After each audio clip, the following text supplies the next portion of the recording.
Odatda Jabroil alayhissalom bir arobiy ko'rinishda kelardilar.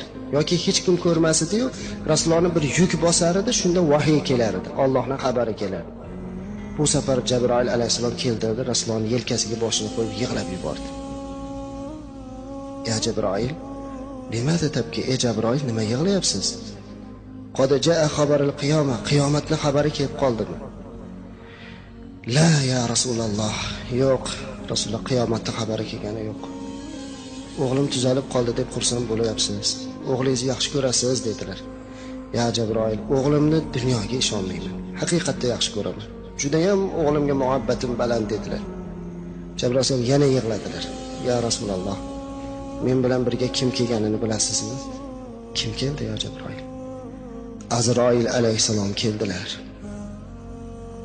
Bugun o'g'lingiz ruhi qabz qilinadi. Alloh sizga hech qachon o'g'il farzand bermaydi ekan. Sizdan keyin o'g'lingizni payg'ambar maqomiga olib chiqib qo'yadi deb tashvish qilinadi. Hamda dedilar. La yajma'ani muhabbatayn fil qalbil wahid. Bitta qalbda ikkita muhabbat jamlanmaydi. Yo ummatni tanlang, yo o'g'lingizni tanlang. Rasulullohning butun vujudlari qaltirab ketdi.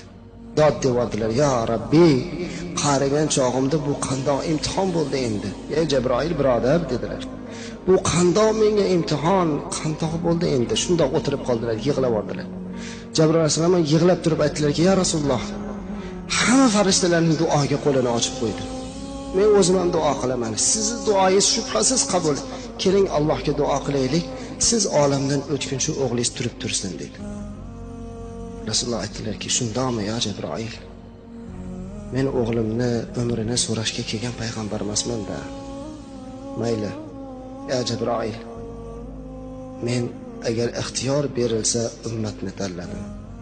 Lekin duo qiling siz ham, men ham duo qilayki, o'g'limni o'rniga islomga xizmat qiladigan farzandlardan sahoba ummatlarimga, oxir zamon ummatlarimga Alloh o'g'limni o'rniga sadoqatli farzandlarni bersa ajab emas. Duo qiling deb yig'lab duo qildilar. Ya Jabroil, o'g'lim bilan xayrlashib olishlikka ijozat berilarmikin? Azroil alayhisalom sizni ishorangizni kutyapti. Hayo qilyaptilar, uyalyaptilar. Rasululloh chiqib qarasalar, o'g'illari sog'lom bo'lib qolgan. Bir nechta sahoba bolalar bilan o'ynab yurgan ekan, yong'oq o'yinga o'xshagan bir o'yindi. Qarasalar ichida eng chiroyligi o'zini o'g'li. Go'zal xulqlik, go'zal suratlik. Rasululloh uzoq o'g'illariga tikilib turdilarda, "Ya qurrata ayn, ey ko'zimning qarosi, ta'al bu yoqqa keling" dedilar. O'g'illari yugurib keluvdilar, o'g'illarini boshini silab, bag'riga bosib, "O'g'lim, siz safarga ketadigan bo'lib qoldingiz-ku" dedilar. Xursand bo'lib o'g'illari "Hal albisa libasan jadida, unday bo'lsa yangi kiyimlarimni kiyib olayimmikin?"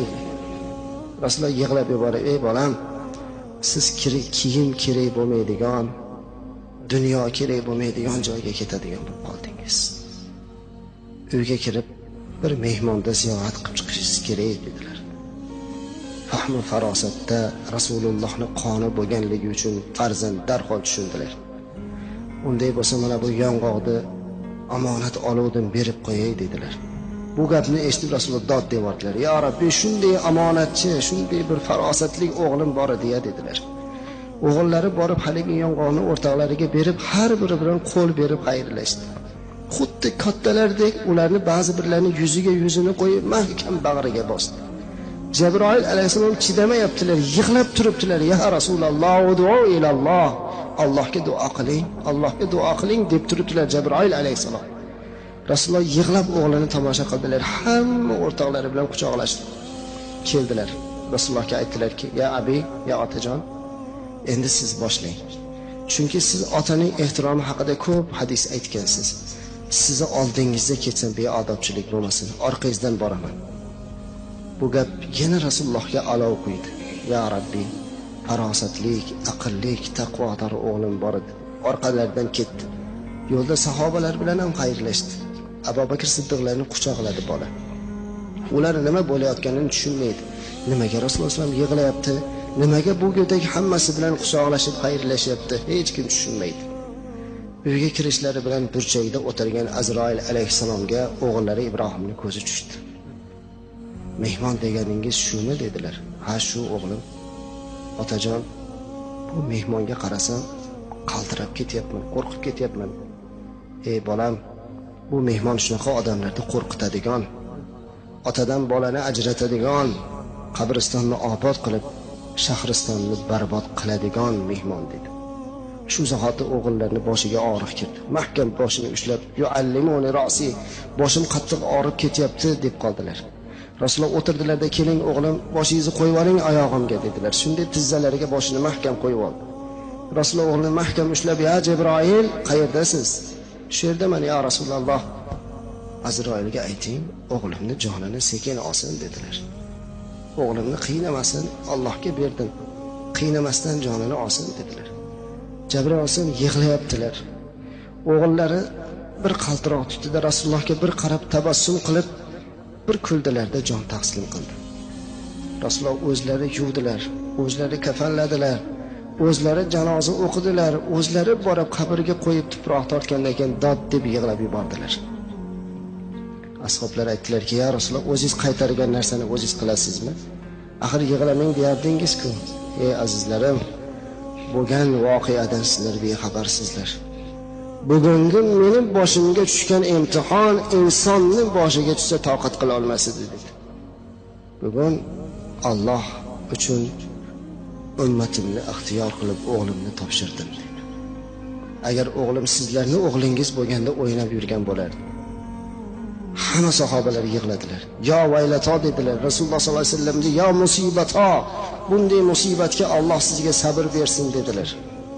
Azizlarim, haqiqatda Rasululloh sollallohu alayhi vasallam orzu qildilarki, meni o'g'limni o'rniga, meni ummatimdan o'rnini bosadigan o'g'illar chiqadi deb.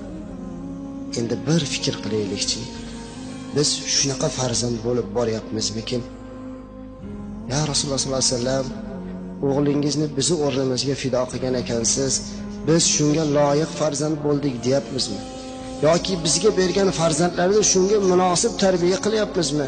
Mana bergan farzand o'g'lingiz, mana sizning o'g'lingizni o'rniga namozxon, ibodatchi o'g'il olib keldik deyapmizmi? Yo ichuvchi, benamoz, badbaxt o'g'il olib keldik deyapmizmikin qiyomatda? Qaysinisini aytamiz? Qaysi yuz bilan, qaysi dil bilan Rasululloh sollallohu alayhi vasallam oldiga boramiz? Ammo azizlar, Rasululloh sollallohu alayhi vasallam shunday holatda ham bizni ixtiyor qildi.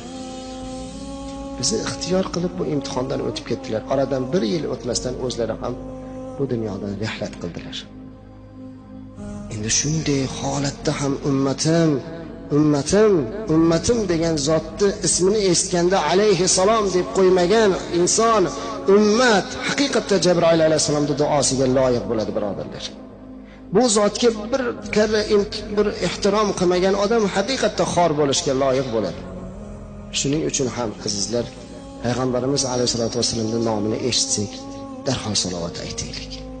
Alayhissalom deylik. Sallallohu alayhi vasallam deylik. Har kuni aytaylik, farzandlarga o'rgataylik bunga. 3-duolari Jabroil alayhissalom aytdilarki, "Iza dakhala Ramazon oyi kirsa-yu, gunohlardan poklanib chiqmagan odamga ham Allohning la'nati bo'lsin" dedi. 5-6 kundan keyin Ramazon, birodarlar. Kirib kelyapti Ramazon oyi. Ramazon oyida do'zaxning eshigi bekilib qo'yiladi. Jannatning eshigi ochiladi. Hammaning duosi qabul bo'ladigan bo'lib qoladi. Osmonda birorta parda bo'lmaydi ekan. Shayton bilan jinlarni olib kelib Jabroil alayhisalom qamab bekitib qo'yadi.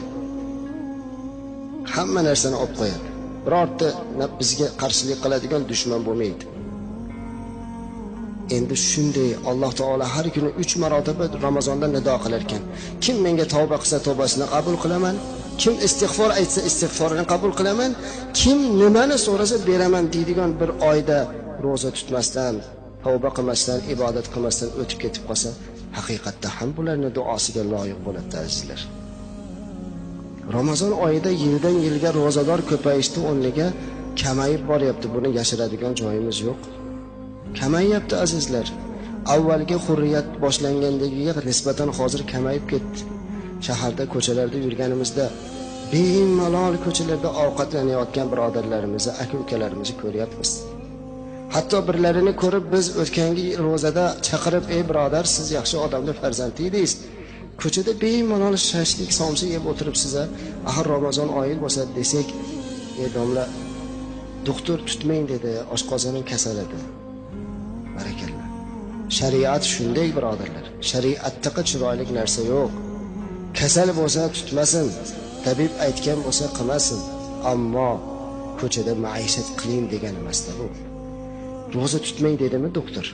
Tabib aytdi, mabodo haqiqatda ham roza tutmang dedi bir sabab bilan. Uyiga kirib, hatto quyoshdan uyalib, bir qorong'i joyga kirib o'lmaydigan darajadagi ovqatlansin-da endi.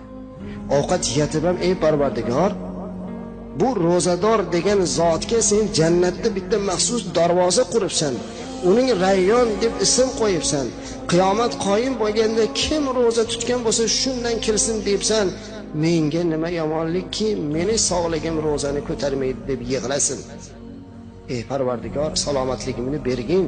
Men ham ro'za tutib, har bir ro'zamga 600 barobar savobni olay" deb yig'lab Allohdan so'rasin.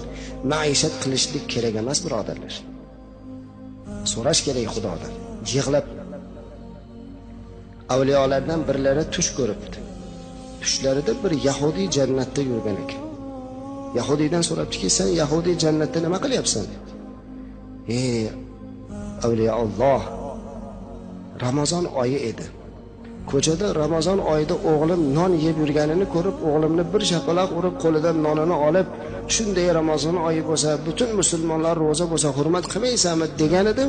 Shuni sharofati bilan Alloh meni hamma gunohlarimni kechiribdi." Azizlar, biz musulmon farzandi bo'lib roza tutmasak, qabohat-ku, bu zalolat-ku. Ana shuning uchun ham haqiqatda kim man qoma imanan va ihtisaban g'ufira lahu ma taqaddama min dambihi. Bu sahih hadis, birodarlar. Rasululloh sollallohu alayhi aytibdilarki, kim Ramazon oyi bo'lsa, Allohdan qo'rqib, iymon bilan, ihtisob bilan, taqvo bilan turib, ro'zasini tutib, Xudodan gunohini kechirishligini so'rasa, ro'za chiqqandan keyin onadan tug'ilganda go'dakda gunoh bo'lmaganda chiqadi deyapti.